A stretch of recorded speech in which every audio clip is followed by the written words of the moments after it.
rekan wartawan semua. Sore Bang Hercules dan juga Rahman Astion dan rekan-rekan yang lain. Jadi begitu terlihat sekali secara tertutup sistematis dan masif, itu sangat kelihatan sekali. Hampir 80-90% mulai ASN itu terlibat langsung, mulai dari sekda sampai dengan kepala-kepala dinas, camat-camat maupun kepala desa. Bahkan yang lebih parahnya lagi, ASN itu terus tenaga kontrak itu disebarkan di seluruh kecamatan.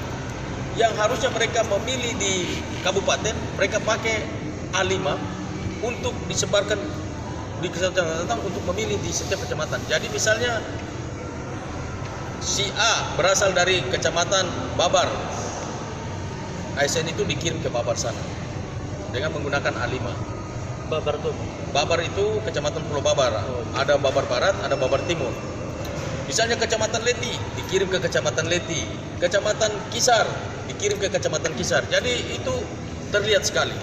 Bahkan dalam setiap kampanye itu petahana selalu dijemput oleh kepala desa, dijemput oleh ASN, mereka jemput dengan motor dan sebagainya dan sebagainya.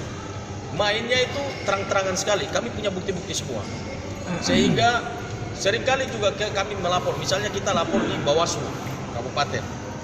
Itu adik kandung daripada petahana ini namanya Yani Noak. Dia camat di Kisar Utara. Dia bagi-bagi uang satu orang 1,5 juta. Lalu saat dia bagi di teman kami untuk memilih pasangan, memilih kakaknya, pasangan nomor 2, saya nomor 1. Ketika dia bagi, lalu tim kami ini melapor dan kasih uang 1,5 juta itu. Kami lapor di Bawaslu, tetapi sampai hari ini tidak jalan. Semua yang kami laporkan selalu mandek. Tetapi ada satu peristiwa yang terjadi di Babar Barat, tepatnya di Desa Leciara. Itu kepala desanya bersama beberapa orang. Begitu laporan masuk, dengan cepatnya mungkin 5 hari sudah disidangkan itu perkara. Lalu mereka sampai masuk penjara 1 bulan. Tetapi laporan kami satu pun tidak digubris, tidak dibahas. Satu-satunya yang dinaikkan perkaranya untuk yang tadi sudah disampaikan oleh Pak Rasman tentang sekda. Sudah ada rekomendasi Bawaslu untuk didanakan. Tetapi Gakumdu, dalam hal ini gabungan kejaksaan dan kepolisian, termasuk juga Bawaslu dalamnya, itu mengatakan bahwa kurang bukti. Selalu alasannya kurang bukti. Tidak memenuhi unsurnya tidak terpenuhi. Selalu alasannya seperti itu.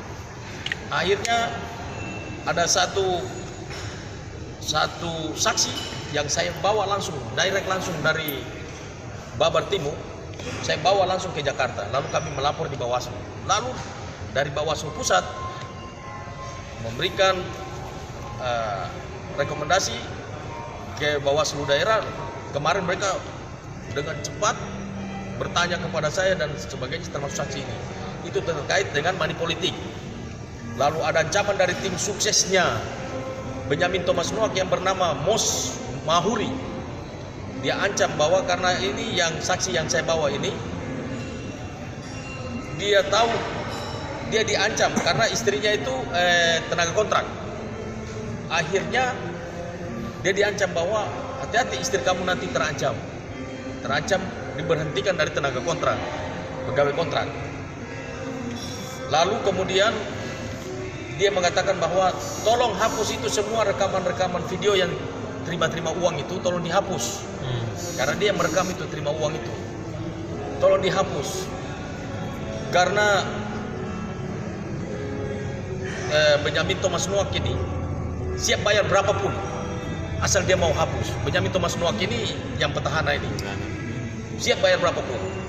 Terus ada yang SMS dia juga mengatakan bahwa tolong bantu Bapak tolong bantu Bapak untuk hapus itu rekaman-rekaman, karena Oyang Noak sudah keluar uang banyak.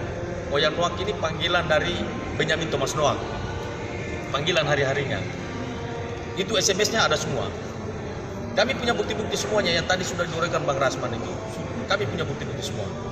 Hingga kami melapor di Bawaslu, lalu Bawaslu Pusat sudah respon dengan baik, DKPP kami sudah daftar juga, dan Mahkamah Konstitusi.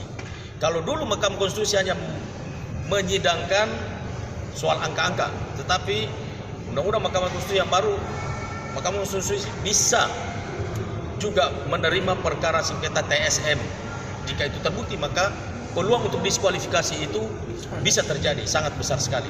Terlebih lagi, Ketua KPUD Maluku Barat Daya, dia ikut membagi-bagi uang kepada pasangan kami yang di pihak kami 01, lalu dia mengatakan bahwa untuk apa kalian pilih 01? Pergi dan beritahu agar supaya pulang ke kampung, kasih tahu agar supaya pilih 02. Dia kasih uang, dan kepala marga itu dikasih 600.000. Nah, kalau seorang decision maker di dalam penyelenggara pemilu sudah ikut membagi-bagi uang, siapa lagi yang kita mau percaya? Untuk apa ada pilkada? Lebih baik kalau soal pilkada langsung tunjuk aja orangnya langsung. Secara otomatis pasti dia berpihak ke sana, dan itu sudah pasti secara terstruktur sistematis dan masif itu pasti sudah dijalankan semuanya, karena dia yang mengatur semuanya dari KPPS segala macam, dia yang ngatur.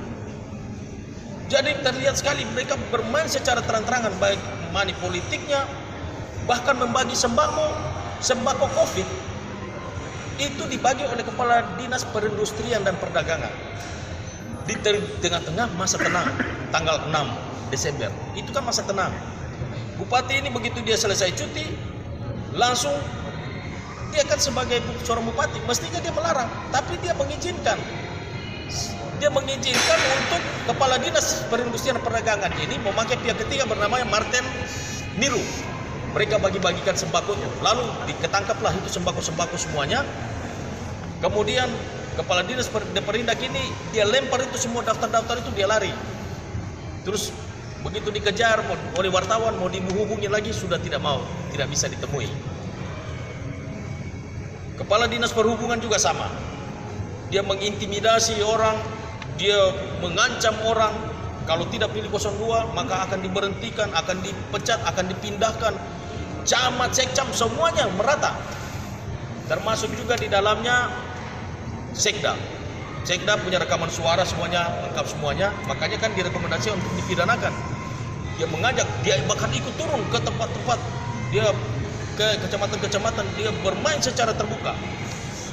Dan ini sepertinya Panwas juga melihat dibiarin aja, didiemin aja. Jadi lapor-lapor kita ke Panwas, ke Bawaslu, dianggap nggak ada arti apa-apa.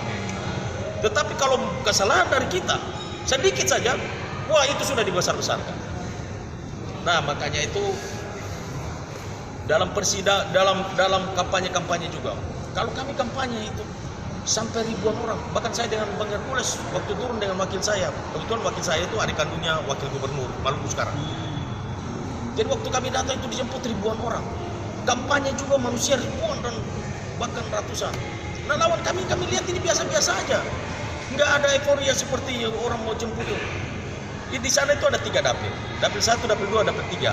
Basis kami itu ada di dapil 2, dapil 3. Dan dari pilkada ke pilkada, jarang kalau kami ini bisa kalah dari dapil 1 itu bisa menangin dapil 2, dapil 3. Tapi kali ini kita bisa kali dapil 2, dapil 3 itu juga masuk di akal. Karena dalam kami kampanye kami sangat euforia, masyarakat sangat luar biasa. Lalu kemudian dari hasil survei juga kami 5% di atas mereka.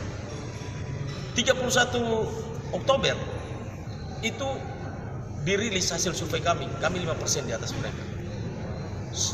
Tanggal 20 November saya suruh tim konsultan untuk turun survei lagi. Survei kami 6% di atas mereka. Sampai konsultannya bilang, udah dia panggil saya, Bang Niko, dia bilang Bang Niko udah siap jahit Bang, siap kemeja putih jahit. udah pasti jadi. Karena kalau saya sudah survei seperti begini, kalau sudah gini sudah pasti tidak mungkin meleset. Ternyata kita sudah lihat, kita pikir sudah aman semua. Ternyata begitu dengar hasilnya kami kaget, sangat kaget.